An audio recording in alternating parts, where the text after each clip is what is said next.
On va écouter le dernier projet. On va écouter Caroline Démily pour Diversity, une application de géolocalisation de lieux inclusifs pour les personnes concernées par l'autisme et les troubles du neurodéveloppement. Vous pouvez l'applaudir pour l'accueillir sur scène. Merci beaucoup. Alors bonjour à toutes et à tous. Merci infiniment à ShepMed de m'avoir invité pour communiquer au sujet de l'application Diversity, qui est un projet qui nous tient particulièrement à cœur. Moi de passer les diapos. Alors Diversity, c'est un projet d'application qui est un projet participatif et qui est issu de notre expérience parmi les personnes qui sont porteuses d'un trouble du neurodéveloppement. Et ces personnes autistes que je reçois en consultation quasiment tous les jours nous disent qu'elles ont réussi à s'investir dans leur quartier, qu'elles ont réussi à fréquenter les commerces proches de chez elles en raison d'aménagements qui avaient été mis en place. Et elles m'expliquaient, voilà, moi, dans mon quartier, c'est facile. Je peux aller chez le coiffeur, je peux aller au restaurant, je peux aller boire un verre dans un café, parce que les commerçants me connaissent et ont mis en place un certain nombre de choses pour moi. Ou alors mon enfant, je peux l'emmener dans telle ou telle salle de jeu parce que les propriétaires se sont adaptés à ses particularités. Et puis souvent, les personnes nous disaient, du coup, je ne peux pas voyager, je ne peux pas trop sortir de chez moi parce qu'il n'y a que dans mon environnement immédiat que l'on a repéré mes particularités ou les particularités de mon enfant. C'est ainsi qu'est né le projet Diversity, qui est un dispositif, une application qui va venir fédérer toutes ces initiatives pour permettre l'inclusion dans la cité des personnes autistes, leur permettre tout simplement de se géolocaliser et de trouver des lieux publics, des bars, des restaurants qui les accueillent et qui tiennent compte de leurs particularités relationnelles, de communication ou de leur sensorialité. Donc c'est un beau projet qui résulte d'une collaboration que vous voyez ici avec ShepMed qui nous a beaucoup soutenus, mais aussi les Hospices civils de Lyon, la ville de Lyon, Citral, la Fondation Orange. Et toutes ces collaborations ont permis de mettre en place cette application. Alors le principe est simple. Il s'agit tout d'abord de sensibiliser les commerçants. Donc pour ça, nous avions fait une enquête, il y a maintenant presque 2 ans, en population de personnes autistes, pour leur demander quelles étaient les particularités qu'il fallait respecter pour pouvoir profiter de tous les services de la cité. Et donc, il y a un certain nombre d'éléments qui sont ressortis, qui sont l'éclairage, le bruit, les odeurs, la promiscuité, la signalétique et l'accueil. Et donc on a réalisé 6 courtes capsules vidéo qui portent sur ces différents éléments pour sensibiliser les commerçants. Il ne s'agissait pas de les former à l'autisme ou aux troubles du neurodéveloppement, mais vraiment de leur préciser en 1 minute 30 ce qu'ils peuvent faire pour améliorer l'accueil des personnes autistes. Et on leur a proposé quelques aménagements simples. L'idée, c'est d'être tout simple, peu coûteux, le plus incitatif possible. Ensuite, les commerçants sont invités à signer une charte d'engagement et figurent sur l'application Diversity. Ensuite, l'application, côté usager, permet à l'usager, après avoir renseigné son profil avec ses préférences en termes d'accueil, en termes de sensorialité, de trouver des lieux qui sont adaptés à ses besoins. Et donc l'application, comme vous voyez, qui est aujourd'hui téléchargeable sur Android et iOS depuis environ 3 semaines, a été co-construite avec des personnes autistes. Et donc l'application, c'est tout simple. Vous vous connectez, vous renseignez les 6 paramètres qui vont s'adapter à vous et qui vont, en vous géolocalisant, proposer des lieux publics qui sont adaptés à vos particularités. Donc on a été très contents parce que l'application elle a généré beaucoup d'enthousiasme. Beaucoup de commerçants ont voulu rejoindre rapidement l'application. On a plus de 300 commerçants. Pour l'instant, nous sommes surtout localisés sur le centre de la ville de Lyon. Il y a plus de 300 commerçants qui nous ont dit oui, on aimerait rejoindre Diversity, ça nous intéresse. On a envie de développer ce projet parce que c'est un projet qui est généreux. C'est un projet qui fédère les équipes autour de la handi-responsabilité. Et aujourd'hui, pour des commerçants qui ont du mal à recruter, eh bien, les aspects sociaux et fédérateurs, c'est quelque chose de très important. Et puis en plus, ça permet bien évidemment, d'un point de vue commercial, d'attirer un nouveau type de clientèle. Et donc, on a d'ores et déjà plus de 100 commerces qui sont repérés sur l'application et qui ont signé la charte, ce qui nous permet déjà d'avoir des possibilités pour le centre de la ville de Lyon avec plusieurs centaines de téléchargements. Alors, on a été aussi très bien accueillis par la presse, puisque de nombreux médias ont parlé de l'application Diversity, ce qui est pour nous un élément très important, puisqu'on souhaiterait disséminer cette application à l'ensemble du territoire français et au plan international, puisqu'il n'existait pas d'application de ce type dédiée au handicap invisible, au moins sur le territoire français et même à l'international.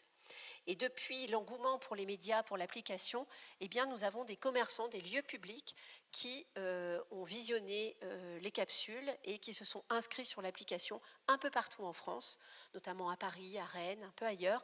Et on a d'autres villes aussi qui nous ont spontanément signalé leur intérêt, des mairies qui nous ont demandé comment rejoindre l'application et comment favoriser l'implémentation dans leur commerce de proximité. Donc on se dit que c'est vraiment une très chouette histoire si, grâce à cette application, eh bien, quand on est autiste ou quand on a un trouble du neurodéveloppement ou quand on a un enfant qui a un trouble du neurodéveloppement, eh bien, on peut se permettre d'être inclus dans la cité comme tout le monde, comme vous et moi. Alors, on a voulu, donc, et c'est là le soutien tout à fait important de ShapeMed, implémenter de la recherche sur cette application, puisque pour qu'elle soit le mieux compatible possible au profil de nos usagers et qu'elle puisse disséminer avec le plus de rapidité et de pertinence possible chez les différents lieux qui accueillent du public, eh bien, il nous fallait des données. Alors, on a tout d'abord fait une étude sur l'impact de la sensibilisation. C'est-à-dire qu'on s'est dit, voilà, à partir du moment où on sensibilise un certain nombre de lieux qui accueillent du public, eh bien, quelle retombée ça va avoir sur les usagers. Alors, on avait un protocole de recherche avec Mangrove et c'est une collaboration avec Céline Varenne-Souchon et Sylvain Souchon qui nous ont permis d'étudier des dimensions, notamment les réactions empathiques de nos commerçants, comment est-ce que leur empathie à l'égard des personnes qui ont un trouble du neurodéveloppement va se retrouver impactée, avec les préoccupations empathiques, la fantaisie, mais c'est une traduction littérale, ça renvoie plutôt à l'imaginaire. Est-ce qu'il va y avoir une sorte de projection d'une détresse personnelle et comment est-ce qu'ils vont prendre un certain recul et de la perspective sur les troubles du neurodéveloppement. On a aussi d'autres items qui vont vérifier l'impact de nos vidéos de formation sur 3 dimensions principales, la représentation de l'autisme, les représentations des besoins spécifiques des personnes autistes et quel est l'impact de la visualisation de ces vidéos sur l'ouverture ou au contraire le côté réfractaire à la mise en place de mesures spécifiques pour ces personnes. Alors, l'étude sur l'impact de la sensibilisation, eh bien, c'est faite en 3 temps. À T0, on a présenté le dispositif aux commerçants et on leur a fait passer le premier questionnaire. Ensuite, ils ont pu visionner les 6 capsules de formation. Ensuite, nous avons refait passer le même questionnaire pour la seconde fois. Et après 2 mois de délai, ils ont à nouveau passé le questionnaire. Alors, les conclusions de notre étude, eh bien, on a fait plusieurs observations qui étaient plutôt intéressantes. Tout d'abord, pour nos commerçants, et ça c'était plutôt la bonne nouvelle de l'étude, c'est qu'accueillir des personnes autistes, eh bien, pour les commerçants, c'est une évidence. Donc ça, c'était plutôt l'élément favorable, mais c'était une évidence, mais qui restait au stade d'intention, faute d'avoir des éléments plus concrets, plus précis, pour pouvoir améliorer la qualité de l'accueil. Et finalement, nos vidéos ont été perçues comme un déclic par les commerçants, avec une forme d'accélération de la conscience des besoins spécifiques de ces personnes. Et les solutions simples eh bien, ont été particulièrement appréciées parce que notre idée, c'était de vraiment proposer des aménagements qui soient peu coûteux et qui puissent être déclinés très facilement dans la vie de tous les jours de ces commerçants qui sont d'ailleurs, par ailleurs, déjà très occupés. Et ils ont également apprécié l'accompagnement de proximité et les outils de terrain qu'on leur a fait parvenir, puisque chaque adhésion à l'application Diversity, eh bien, on leur envoie un kit qui leur permet de montrer leur adhésion, d'être repérés par les différents commerçants. Et ils ont considéré que l'application leur donnait une forme de nouvelles compétences qu'ils pouvaient mettre au service plus généralement de la cité. Donc ça, c'était aussi un élément assez positif pour nous. Et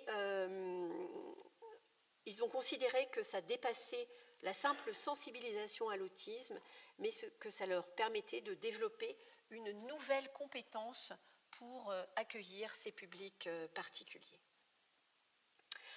Ensuite, en collaboration avec l'Université Lyon 2, Christine Morin-Messabel et Ludivine Jamin, on a cherché aussi à percevoir quelle était l'acceptabilité des aménagements, puisque, je vous l'ai dit en préambule, on a cherché à proposer des choses toutes simples.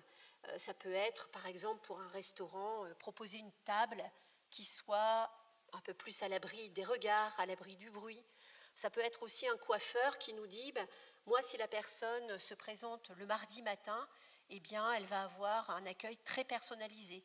Ça peut être aussi une boutique qui dit moi, les personnes en situation d'autisme chez moi ne feront pas la queue. C'est des choses vraiment très simples, mais qui permettent de faciliter la vie des personnes.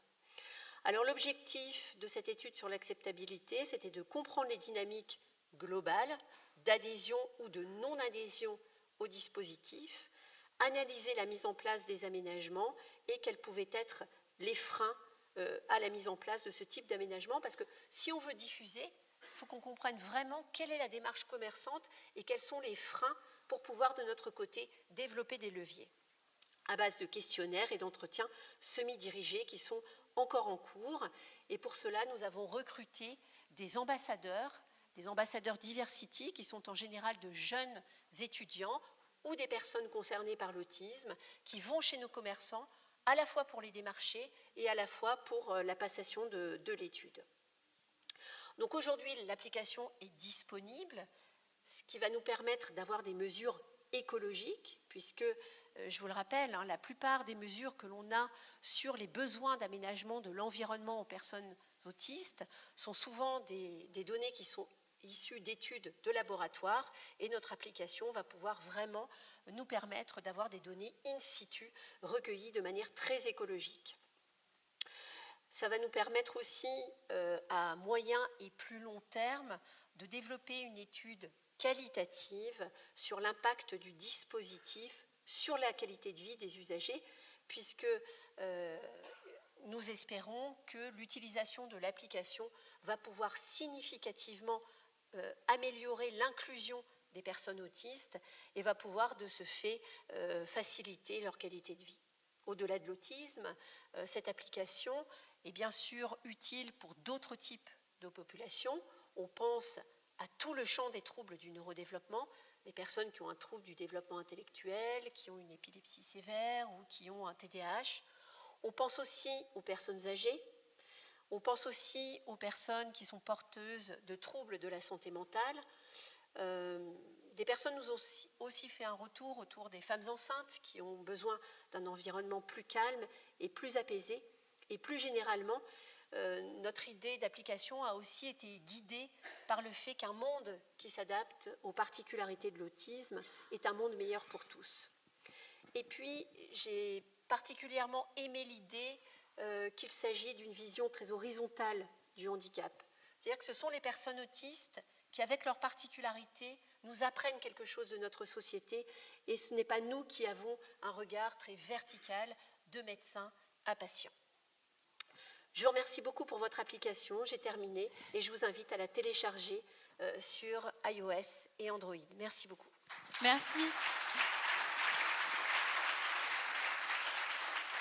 Pour ne pas réduire trop la pause café, on a le temps pour une seule question. Vous pourrez après, bien sûr, poser plus de questions pendant la pause. Est-ce qu'on a une question ? Ah bah, au fond, oui. Et oui, les 10 000 pas seront réalisés aujourd'hui.